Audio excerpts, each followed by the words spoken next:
Hey everyone, Thorn and Smash here, and today we are going to be talking about, well, something that Respawn and EA just unveiled when it comes to heirlooms, and the odds of you getting one seem pretty dire, and what that means for your chances to get them, and when are they actually going to come back to their original form. We're going to go over all of that. We're also going to give out one of the Pathfinder Prestige skins. All you got to do is like, comment, subscribe, and you're entered for a chance to win. But without further ado, let's talk about how the odds are not in your favor. So Apex Legends and Respawn the other day actually went ahead and did a Twitter post going ahead and informing people the exact odds that you are likely to get an heirloom. It's actually interesting because in the top of the wording it says new regulations were introduced in Korea which require more detailed drop rate disclosures. Then they went on to say, in maintaining our commitment to transparent and consistent communications, we were providing all players globally with the same information. That is the most PR jargon I've ever heard. They are not doing this for transparency's sake. They're doing it because it's required, and someone could have just simply translated the Korean odds and then told everyone else. I don't know, it's not a big deal, but I just find it absolutely hilarious that they're like, we're gonna be transparent, but it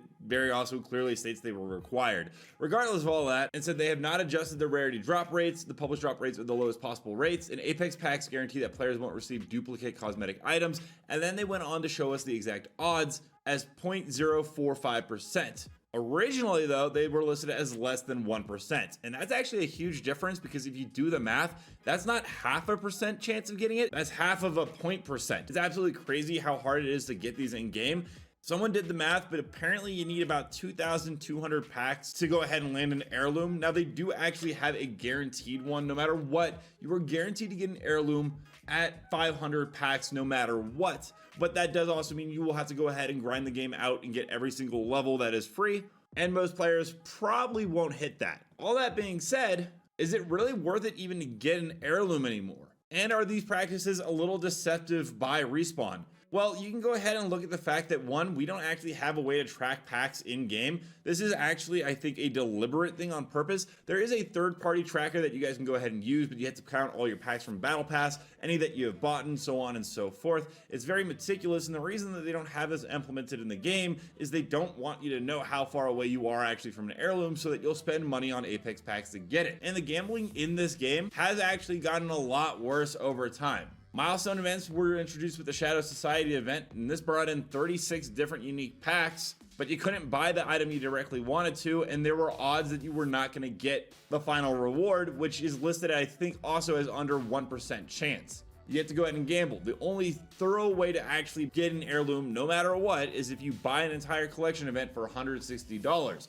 But the reason the milestone is, a little bit more annoying is, well, ever since they brought in the Buster Sword, if you wanted the actual endgame item for these milestone events, you'd be spending $360, twice over what you would normally spend for a normal heirloom at $160. And as it points out in this article, this is a worst case scenario for Apex heirlooms. What were once carefully crafted, bespoke items are now becoming generic, as well as losing the character and soul of the items. The price is increasing dramatically. And they are absolutely right. When I look back to early Apex and I see the Pathfinder gloves or the Bloodhound axe, the Wraith kunai, you got Caustic's hammer, Revenant's scythe, Watson's Walmart scanner thingy, and Valkyrie's spear. These are all awesome concepts that show off the love and thought of the characters in the game themselves. Nowadays, they are, well, this, and it's a little overcrowded. They're just a melee weapon that has multiple customization options, which is actually fantastic. I don't know why that's not something you can do with normal heirlooms, probably because, well, they like to sell us heirloom recolors.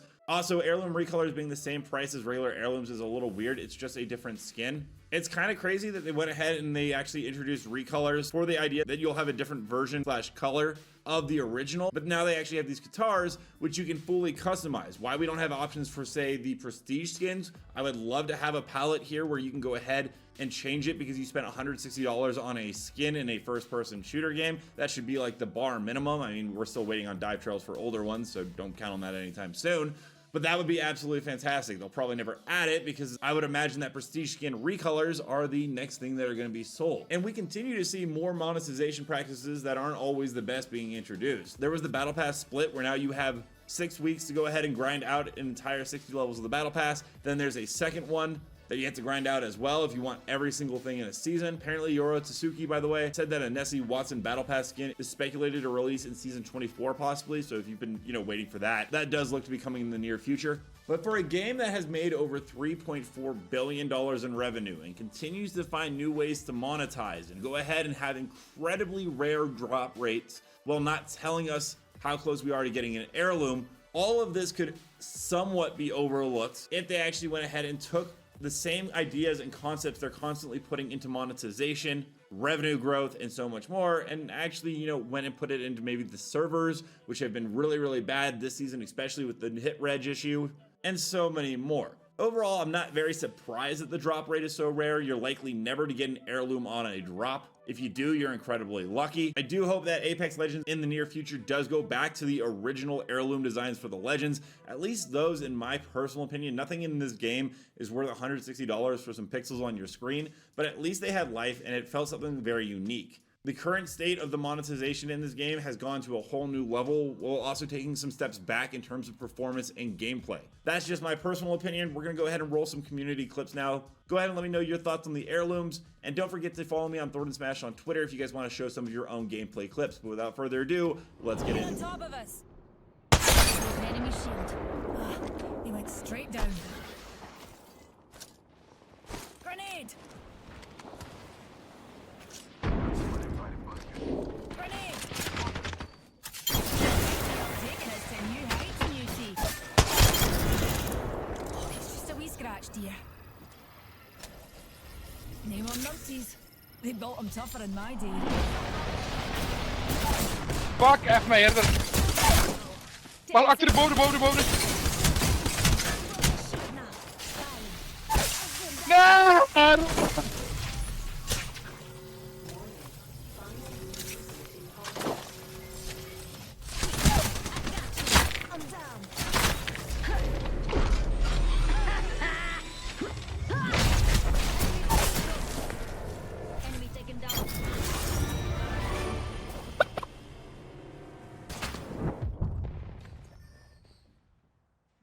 Only shield is cracked.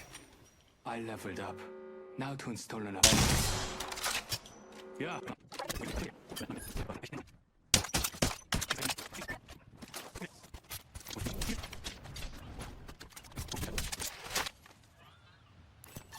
Got one of them. Far. Shield is cracked. I hit them.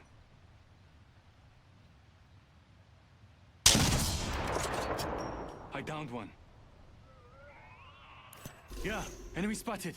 Enemy shield is cracked. I know I hurt them. Enemy shield is cracked. I hit them. Reloading.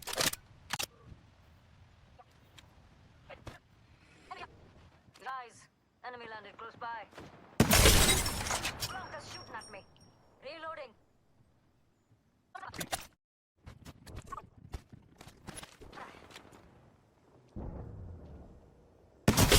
enemy shield.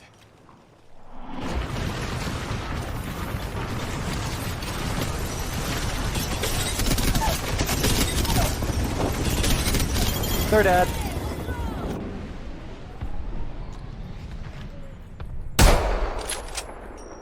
Just try and hide with that shiny tag on you.